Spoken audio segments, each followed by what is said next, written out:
بسم الله الرحمن الرحيم. السلام عليكم ورحمة الله وبركاته. أهلا بكم فيديو جديد سهل وبسيط مع أم وجودي.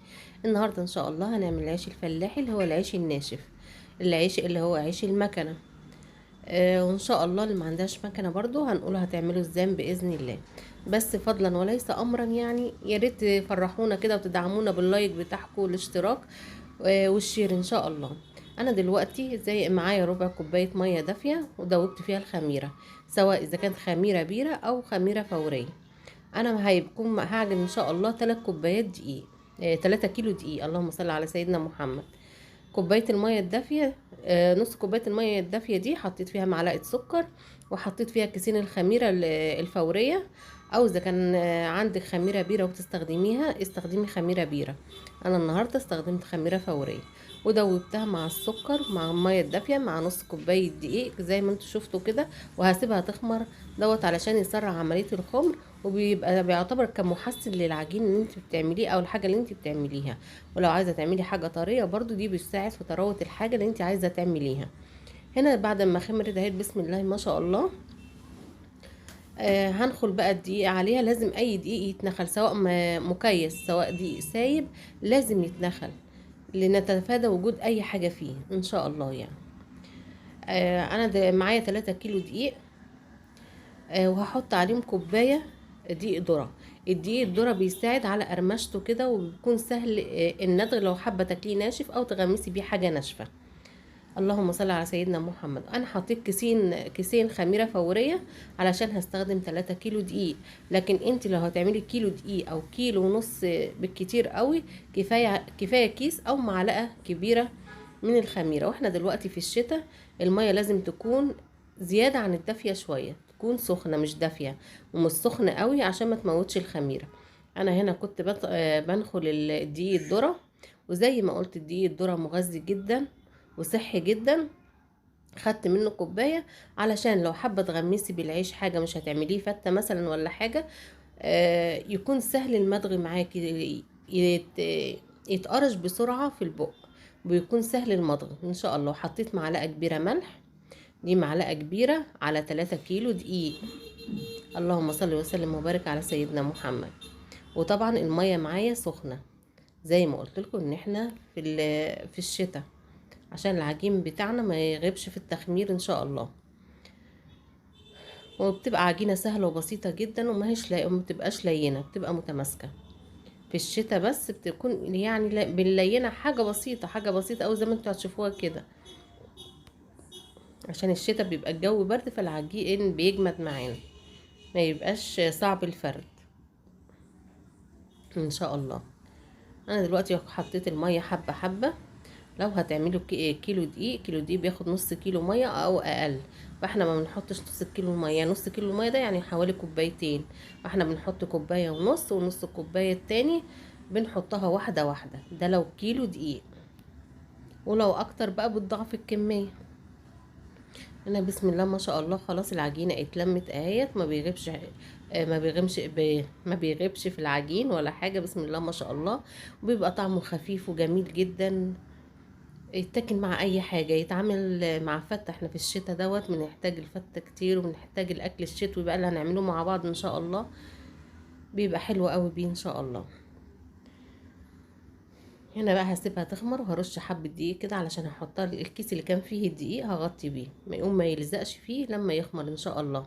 في الصيف بتبقى العجينه ماسكه عن كده شويه، بنقلل الميه شويه علشان الحر بيسيح العجين منك، لكن احنا في الشتاء ما بنخليه بالسمك ده او باللون ده. هنغطيه يخمر ان شاء الله. اللهم صل وسلم وبارك على سيدنا محمد. ما غابش في التخمير. اللهم صل وسلم وبارك على سيدنا محمد. اهوت بعد ما خمر هنقطعه بقى، هنقطعه الرغيف على قد البيضه، وديت كانت رده على دقيق. انا بقطع العجين رده على دقيق، ما ينفعش احط رده لوحدها علشان العجين الرغيف ما يتلسعش منك وانتي بتخبزيه، او ما يعملش ريحه زي شياط كده. وما ينفعش دقيق لوحده علشان ما يصفرش من تحت، مع ارتفاع درجه الحراره ممكن يصفر ويديكي مراره كده في اللقمه. الاصفرار ده بنسميه مزعفر. يعني بيبقى طعمه بيلسع كده ومر اذا خبزتيه على دقيق بس. والرغيف بيبقى على قد البيضة، قد البيضة كده، او على قد المطرحة او الحاجة اللي انت هتخبزي عليها. انا طبعا عشان بخبز في فرن البوتاجاز، فانا عاملة مطارح على قد فرن البوتاجاز، تبقى اقل من طول الفرن شوية علشان اعرف ازقها في الفرن. بتعمليها عند اي نجار، وهنشوفها مع بعض دلوقتي. هنا بعد ما عجنت اهوت وقطعت، وانتي لوحدك ولا لو لوحدك ما تقطعيش العجين كله مرة واحدة، قطعي حبة حبة عشان ما يخمرش منك زيادة عن اللزوم. والعجين لما بيخمر بالعيش بيزداد زيادة عن اللزوم، وهو متقطع ما بيقبش معاكي او ما بينفخش معاكي او ما بيطلعش هش وخفيف كده، لان الخميرة بتفتحه. انا هخبز كذا واحد كده، 5 6، اخلصهم وهرجع اخبز غيرهم تاني زي ما قلت، عشان ما ركمنهمش يخمروا زيادة عن اللزوم. يعني ايه يخمروا زيادة عن اللزوم؟ وانتي بتطلعيه من المكنة كده بتحسي ان فيه زي اخرام او مشرح كده من النص، ده علشان خمر زيادة عن اللزوم. في الصيف برضو لو لوحدك برضو 10 وحدات ب10 وحدات كده تقطعيهم وتعمليهم على طول.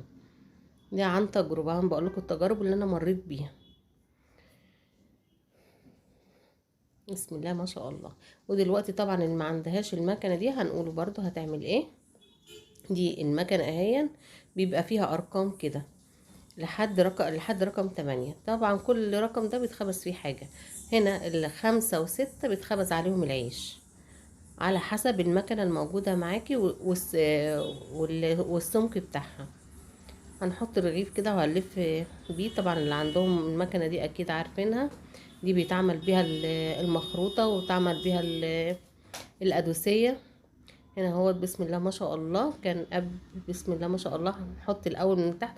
الفرن كان سخن، بسخن الفرن، بولع الشوايه والفرن من تحت هما الاتنين مع بعض حوالي ربع ساعة كده. لازم العيش يدخل على فرن سخن جدا، والحمد لله والفضل لله انه بيطلع بالشكل دوت معايا، لان انا ما عنديش نار من فوق عالية جدا، هي نار الشواية بتاعة الفرن. وانتي بايدك تقدري تعملي كل حاجة بايدك، بالصبر، بالتجارب.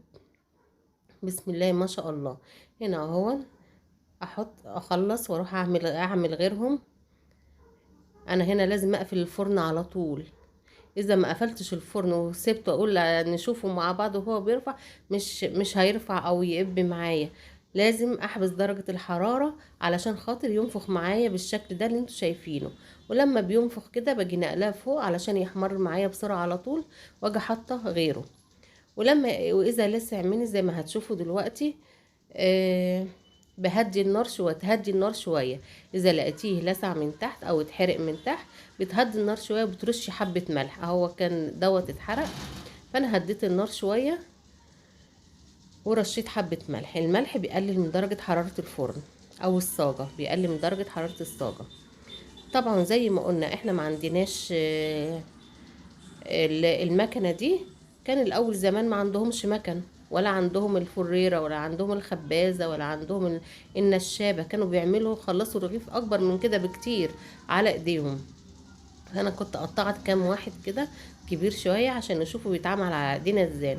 بنخبزه الاول كده نصه من على الوش، وبنرجع نقلبه تاني نخبزه على ظهره تاني زي ما انتوا شفتوا كده. نخلي اللي فوق تحت واللي تحت فوق لحد ما يتفرد معانا بالسمك اللي هنشوفه دلوقتي. وبيبقى شكله مدور كده وحلو. عايزه تخليه طويل بتقطعيه 2، بتقسميه 2 كده وتخبزيه.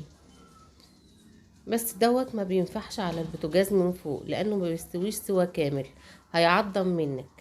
اذا سويتيه على البوتاجاز من فوق اي نعم هيستوي، بس مش هيبقى مستوي سوا كامل، هياخد علامة بس كده من النار، من الصاجة او الصينية اللي انت هتخبزي عليها. بس هيبقى زي ما يكون مع عجين. هسيبيه لما ينشف هتبصي تلاقيه عضم جامد كده مش مستوي. أنا دلوقتي اهوت بعد ما خبزته مدور كده زي الرقاق بالظبط، بيبقى اتخن من الرقاق شوية. بنفض الدقيق من عليه. انا دلوقتي دخلته الفرن وهخبز واحد تاني اجهزه عبال هو ما يطلع. وكان طالع طري قوي وجميل بسم الله ما شاء الله. وعايزاه برضو يبقى طري عادي، بتطلعيه طري بتحطيه فوق بعضه، ما بتخليهوش ياخد لون جامد، وترصيه فوق بعضه، تاخدي تحطي منه في الفريزر وتطلعيه على قد استخدامك، زيه اي عيش، بيبقى طعمه حلو وجميل برضو. ما شاء الله اهوت بعد ما طلع بسم الله ما شاء الله، كان طري جدا، بس انا دخلته الفرن تاني عشان يحمص، عشان طبعا انا اعمل الحاجات دي عشان ما يكون فات، زي ما قلنا هنعمل اكلات هيتاكل بيها ان شاء الله مع بعض باذن الله. يا ريت اللي وصل لحد كده ما نسيناش في اللايك والشير والاشتراك بعد اذنكم، اسعدونا اسعدكم الله. دوت كان الرغيف التاني، دوت بقى هقطعه نصين عشان اللي عايز طويل يعمله طويل، اللي عايز مدور يعمله مدور، وربنا يحسن ما بين ايديكم وايدينا ان شاء الله. يلا الشطري ان شاء الله لو نص كيلو دقيق، اعملي الحاجه اللي نفسك فيها من غير اي تكاليف، حبه ميه وحبه دقيق وحته خميره، ما فيهاش اي تكاليف. لكن لو بتشتريها من بره طبعا اللي بيبيع ده بيبقى عايز يكسب، من حقه انه يبيع ويكسب. ربنا يوسعها على كل من كان يا رب. انا كنت بوريك السمك بتاعه، بس ده كان تخين شويه اهو، همشي عليه تاني بالفريره او بالخبازه. زي ما قلنا اللي بيبيع او بيعمل حاجه ربنا يوسع رزق كل من كان يا رب، عايزين يكسبوا. بس في ناس بقى بتبقى ايه، لا ده غالي، ده لا، اللي شايف الحاجه غاليه يعملها اهوت، بس سهله جدا. وبكده حبايبي الفيديو بتاعنا يكون خلص، اتمنى ان يكون عجبكم، واستودعكم الله التي لا تضيع ودائعه، والسلام عليكم ورحمه الله وبركاته.